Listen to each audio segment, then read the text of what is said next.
Hey Alicia, how you doing today? Good to see you. I'm doing great. So great to see you as well. Thank you for having me on. And you're very welcome. How's your day been so far? It's been a beautiful morning here. No complaints. Excellent, excellent. Yeah, so let the viewers know who you are, what you do, and why you do it, Alicia. Sure. So, my name is Alissha Davis. I'm a matchmaker and dating coach from San Francisco, California. I am a matchmaker and dating coach because I have firsthand experience a lot of dating flaws within myself. And upon self-reflection and self-awareness, I was able to see where I was lacking in tools. And I understand that some people don't have the ability or the time or, just the self-awareness to realize some of the gaps or oops that they might be making when dating. And I'm here to support those people. And as well, it's something I've just been always doing in my natural life. So I figured why not actually make it into career because that's what we all aim to do, right? Do something we Excellent. love. Yeah, yeah, for sure, for sure. Yeah, so when you look back at your journey before you started helping people with their relationships, what was that moment like for you when you discovered that this is actually what you want to do going forward? And what was your state of mind at that time? Yeah, the last time that it was something very casual, we were out for a friend's birthday, just him and I, just a really close friend. And he saw a girl from across the bar, thought she was pretty, and I was like, let me help you out with this. And they ended up being together for 2 years, including long distance across two countries. So when I have friends that are truly rewarded by me just being like, hey, I can help out, don't mind me, and have it be something where they truly fall in love and want to get married, I'm like, that's that means a lot. And that was a major green flag in my view, telling me that like, hey, this is something that you truly are good with. Keep doing it. And when we had COVID happen, it managed to make it so that a lot of remote workers were able to find their way into the matchmaking realm because I am a digital nomad. I live abroad. And for a long time, I thought I had to live in the States in order to work for a matchmaking company. But COVID changed that. And now I'm able to help people from anywhere in the world. Excellent, excellent. Love to hear that. Love to hear that. Yeah, like a lot of people when they come into an industry like, matchmaking or coaching to do with relationships and things like that, oftentimes there's something in their own background in life that they had to overcome that inspired them as well to help other people to overcome similar obstacles. So when you look back at your own life, what kind of struggles would you say that you went through in regards to relationships and dating, and how did you overcome those obstacles to get to where you are now? Great question. Starting off in my dating experiences, I was drawn to fantastic men. I had really healthy relationships. Honestly, everything was looking great. There was outside external forces that caused us to separate. Um, but it wasn't until I started traveling abroad that I started noticing that I was gravitating towards men that were not good for me at all. And after about 3 years of kind of going through this turmoil, I started really taking a hard look at myself, especially after a really, I don't want to say traumatic relationship, but one that was very scarring. And I really had to take a hard look at myself to see, like, what am I doing that is encouraging this and attracting this because it wasn't what I wanted. And so once I started really analyzing and really looking at myself, going to therapy, I was then able to identify some of my past behaviors or, childhood situations that were affecting me in my adulthood that wasn't in my clear conscious at the time. But now those things are very much in the forefront. I very much can see and analyze myself. I love analyzing myself. I think there's nothing wrong with that. And so being able to know what I'm looking for, have strong values, have stronger boundaries, now I feel like I'm set up for success. And with that, I can encourage others to find their values and their boundaries and to look outside of themselves as well to help get them to a great healing place. Excellent, excellent. Now, you mentioned like, there was men in the past that were good for you, but due to external forces, like it didn't work out. And then when you were traveling, there were men that were not so good for you. What would you say some of the differences are in the men that like were good for you and the men that were not good for you? You know, I Okay, to identify some of the different traits, well, one, when we're traveling abroad, there is a different mindset compared to when we are staying at home and within kind of a safety net of comfortability. Um, we're able to take our time getting to know someone more slowly and being able to truly analyze, like, is this person someone I actually really like? Are they actually good for me? Could I see a future together? And I would. Whereas when traveling, I was coming across a lot of individuals who didn't know what they wanted. They were kind of searching the world to try to find it. And I just would happen to be, a little destination along their personal journey. And without dealing with people that don't have a clear vision for what they want, you're kind of left in this like blender situation where you're constantly giving and taking, trying to understand and trying to mold something into a relationship when you still don't even really know the person. It really does take time to get to know someone. And something that I like to call them is I like to refer to when you meet someone abroad and you instantly hit it off and then you begin traveling together, I call it a honeymoon. When you've when you've just met, usually a honeymoon is reserved for once you're committed and married and now you're celebrating this time together. But I found that myself and other individuals in similar lifestyles were going on this honeymoon after knowing someone for a week. Right. And yeah, so when you really don't know someone and you're really putting all your eggs in this basket while you're also traveling the world and everything just seems so fresh and so beautiful and so new, you really overlook a lot of red flags, at least Right, in right, my, right. yeah. So would you say the men that were good for you were men that knew what they want and were grounded in that, and you were able to resonate with them in that way? Yes, absolutely. Okay, excellent, excellent. Now, looking at, people like in their kind of day-to-day life, they tend to go through relationships where like they find that it didn't work out the way they intended it to work out, so to speak, right? So they kind of disengage and start to focus on their professional life. They immerse themselves in their work and things like that, because they find that there's more control in that, and there's more of a way for them to control the outcome of their future by just working hard and things like that, things that are not so controllable in a relationship.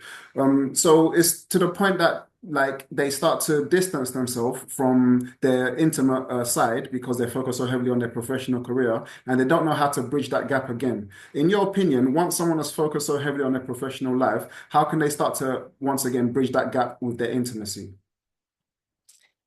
Fantastic question. This is something I've definitely struggled with in the past.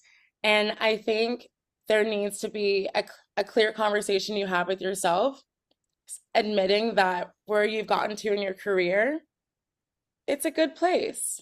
You've done well. You can pat yourself on the back. And now it's time to redirect your focus towards finding a meaningful relationship if that's what you're ready for. It's really just about having that conversation with yourself about, hey, we're good. Now it's time to pivot a bit, okay? Because I think there's nothing wrong with being hyper focused on your career. Taking 6 months or something to do that, I think is fantastic and necessary for some people. But the we have to remember not to lean too much on our careers to try to fulfill us in a way that we need a partner. We need to be in a partnership in order to fulfill. Right, right, right. Yeah, yeah, yeah.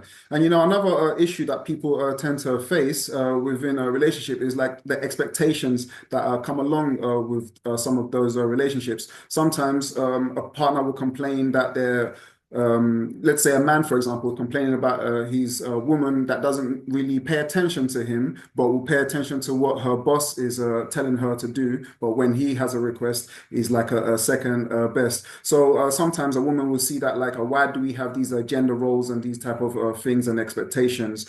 In your opinion, what is your viewpoint on gender roles and these kind of situations in relationships? Yeah, I think it definitely goes both ways. I think especially as women are become more educated, are, leveling out with our income brackets compared to men, we have this drive, we have this fire within us to be feel accomplished.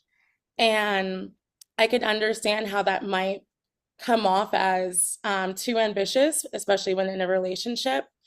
And sometimes we refer to these females as alpha females. And sometimes when they're with a beta male, there seems to be this disconnect within the power dynamic, the masculine and feminine dynamic.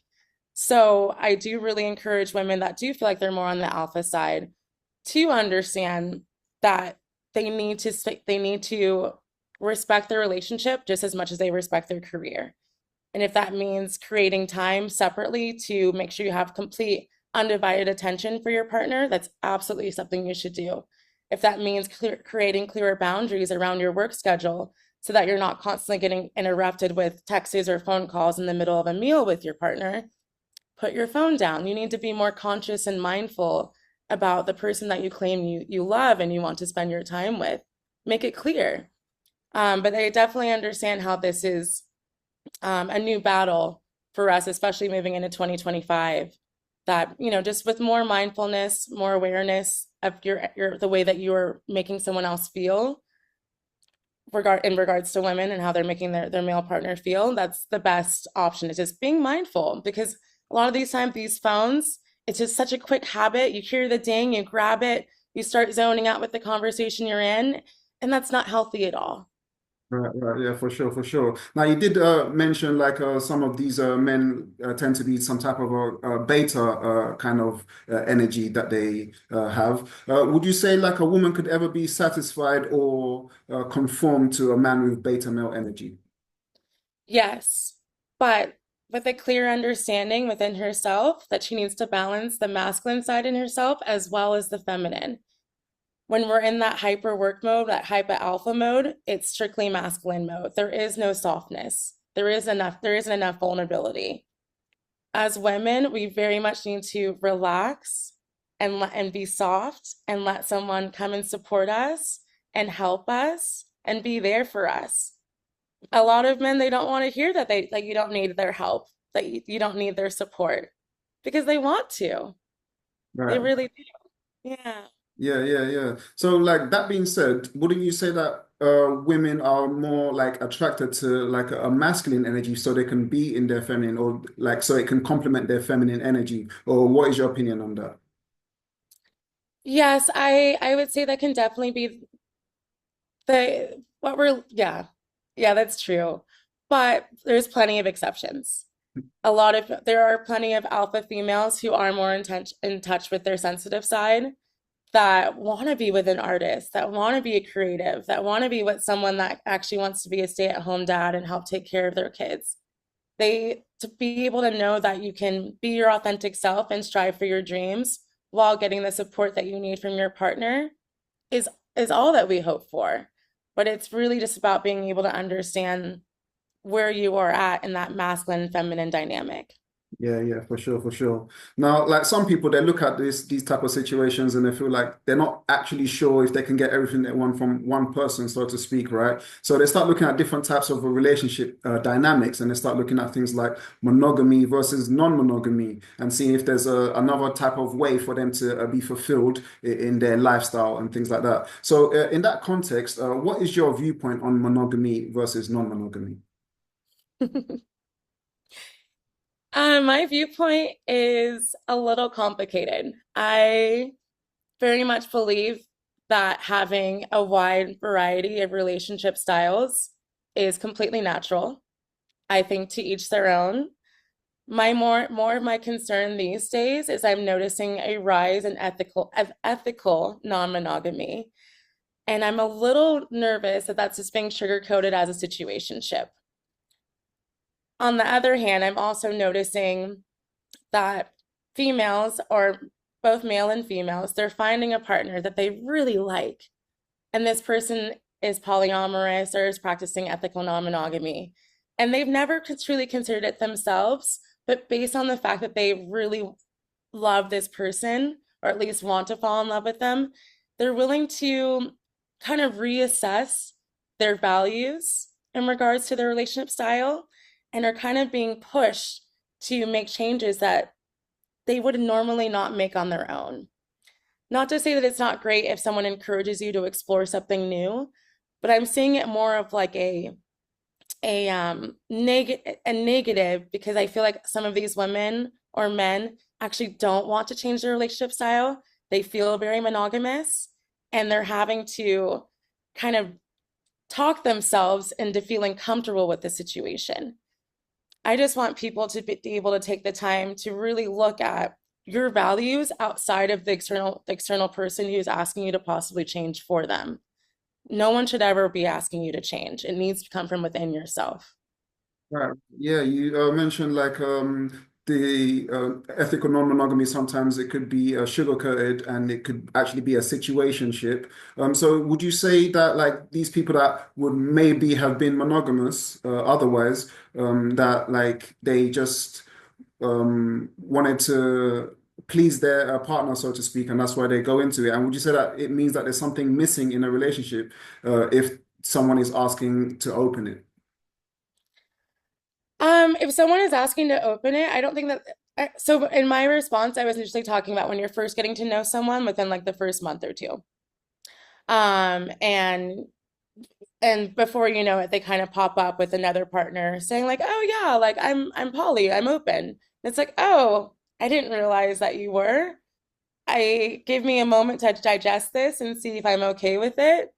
And then the flood of memories of like, "Oh no, like we have such a great time together. Like the sex is really good. Like our friends are all together and we have a great time together." And they think like, oh, maybe I should give it a try. That's where my concern is because people are they're looking at making a change based off of the environment in front of them, not sitting down and looking at what relationship style would actually work best for me as an individual. What am I looking for from in a long-term relationship? What are my long-term goals even once I'm married? Do I want to open it up once I'm married, or do I always want to stay closed, or do I want to start the relationship fresh being open? I think all of these conversations need are healthy and need to be had, but a lot of people are more convinced into being in an open relationship than actually realizing like, oh no, this is something I truly want to go after and do and experience. Right. It takes Yeah. yeah, it really takes a great level of self-awareness to understand if you're being convinced or if it's something you thought of on your own. Right, yeah, yeah. Some people would like to have that conversation with their partner about opening up the relationship, but they're worried about like how it's going to be received, how their partner's going to respond, and if it's going to damage the relationship. In your opinion, how could someone start that conversation with their partner without disrupting the relationship? I think the first step is the mindset. We can't go in thinking it's going to destroy the relationship. You're in a partnership. You are in a trusting situation with someone that you should be able to be your true, authentic self with.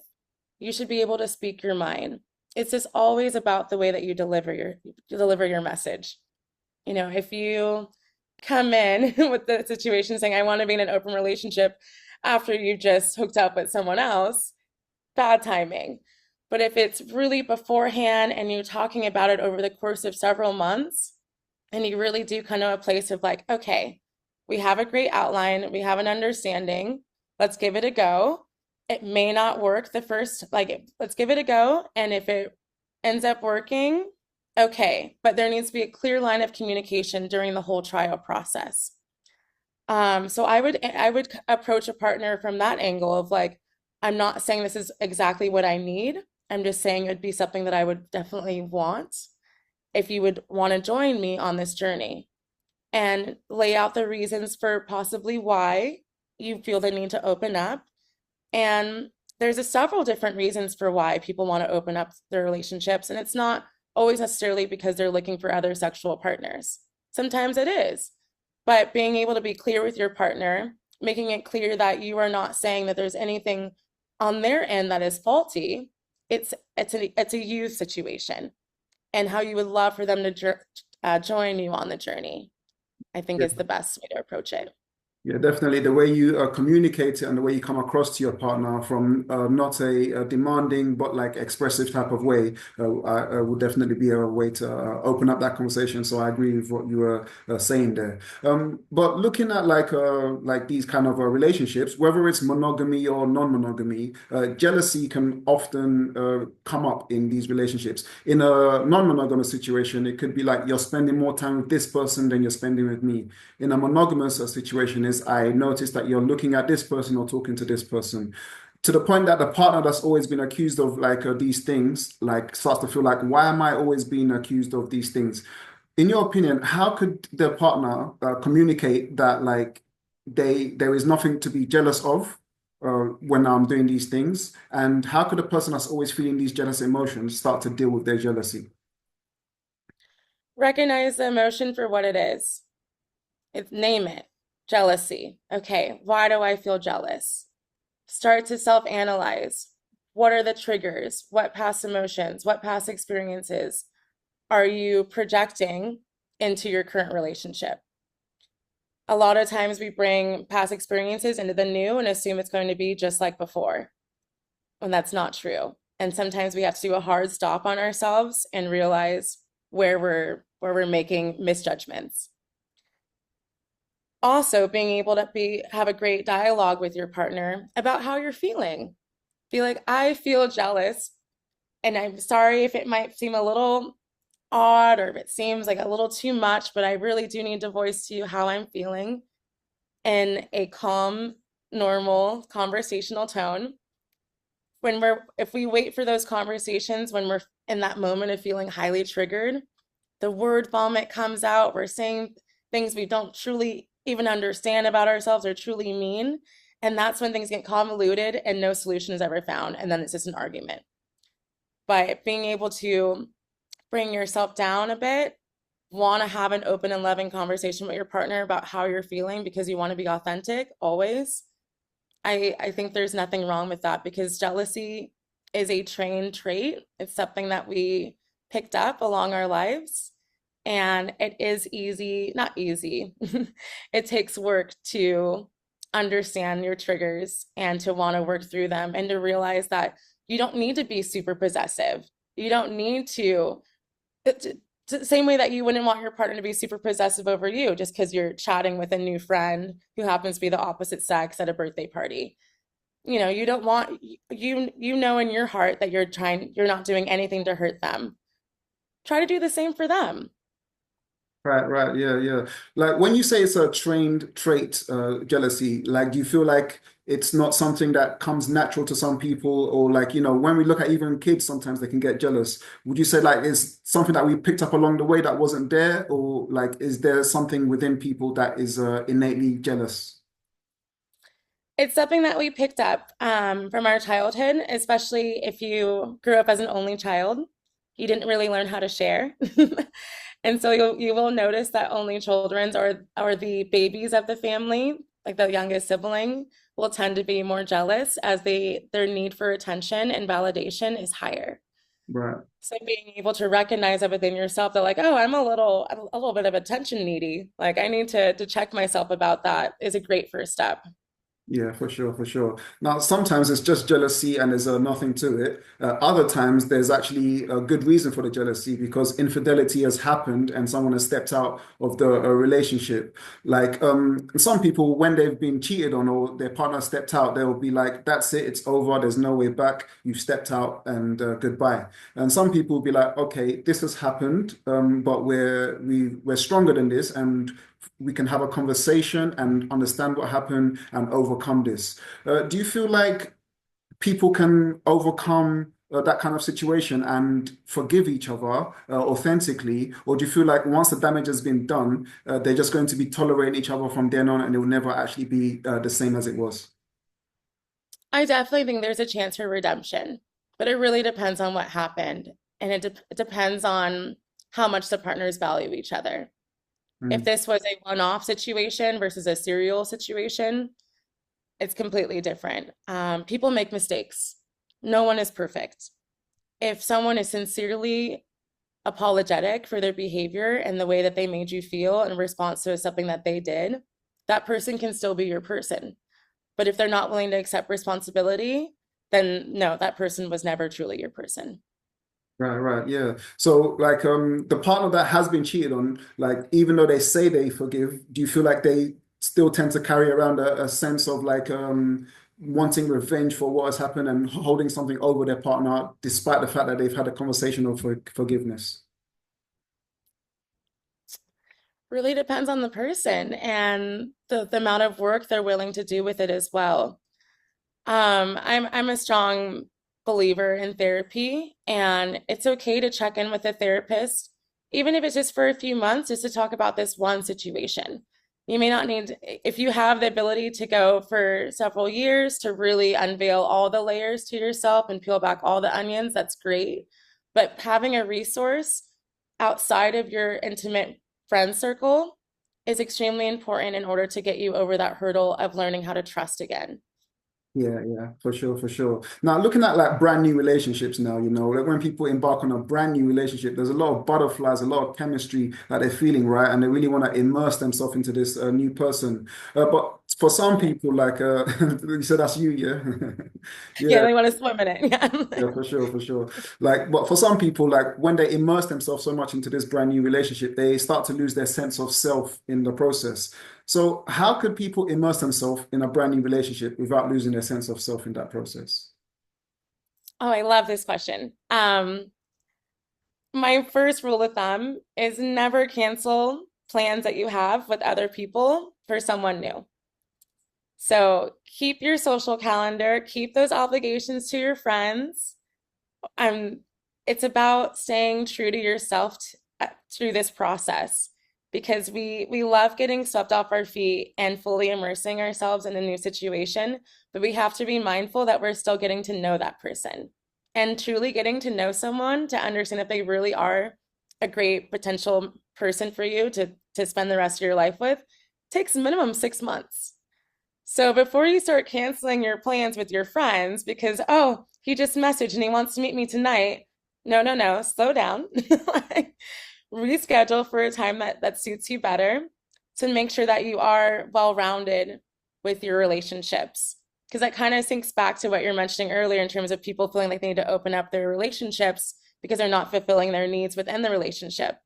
Some of the best people that fulfill our needs are our friends, our family, our coworkers, the people we go and play tennis with. There's other ways to find rewarding experiences in our life outside of just leaning into a partner. So I just want to have people remember that when they're first starting off dating, that like you still have a full, beautiful life. You had this before you met them, and you want to continue having it while you're with them, and even after if it doesn't work out with them, excuse me. Excellent. Um, yeah, it's just about just staying true to yourself. Like I totally get it. We want to be in love, but like slow down, let those hormones regulate in your brain so you can truly see the person for who they are and not who you want them to be. Excellent, excellent, excellent. Now, you speak to like different people all the time. They talk to you about their dating life and their dating issues and relationship issues and things like that. What would you say was some of the things that come up constantly about the issues that they face in their dating and relationships? And what are the solutions to some of those common problems that you come across? I think the biggest question or issue I deal with is regarding around the dating apps. How do I keep going on the apps and not finding anyone great? I am a strong believer that the dating apps do work for some people, but they don't work for everyone. And people need to feel more confident within themselves to go out and try to meet people in real life and possibly push themselves out of their comfort zone by trying something new. For example, like, you hear, especially in New York City, that the run clubs are the new place to meet singles. But if you're joining a run club and you don't like running and your goal is simply to be there to meet people, so to meet a potential partner, then you're in it for the wrong reasons. We need to get off the apps and go and do things that bring happiness to our souls, that can allow us to naturally light up And trust me, people will see it. They will attract to you like a bug to the flame. But it's so hard to get that across simply on a dating app. It really truly is. Like you've got to put yourself out there. You've really got to like get out of your house, put the Netflix down, and not necessarily go to a bar because the alcohol can even, also allow you to miss some red flags. But really just put yourself out there to try new experiences that you've always kind of wanted to try, but didn't know, but now you feel the reason to actually put yourself out there. I think that's the biggest thing I deal with is people just feeling stuck in the moment.